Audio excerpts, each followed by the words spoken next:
The state has kind of rolled some things back. So if you're wanting to get into teaching now's your time. You really just need a bachelor's and then to pass some state testing.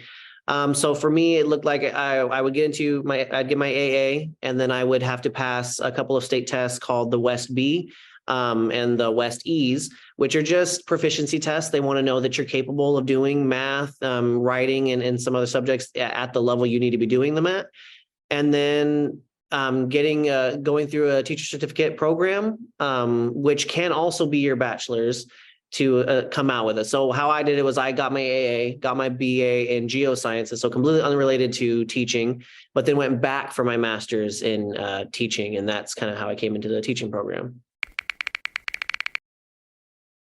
I got on the internet, I looked up scholarships, I went around to who I could. I had my mom calling every person she knew. I applied to schools which I knew were more generous with their scholarships they give out. I kind of planned around how much I could. I mean, even doing community college was a financial choice because I could have jumped into a 4-year program and taken out way more amounts of money. But by doing it through a community college, I came out with essentially no debt for an AA.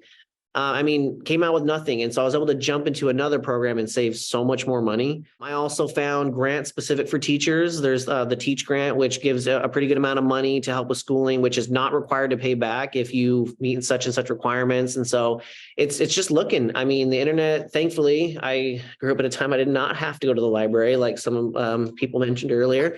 I just kind of went on Google and found a lot, but really just looking, get out there and look. I mean, honestly, the worst someone can say is no.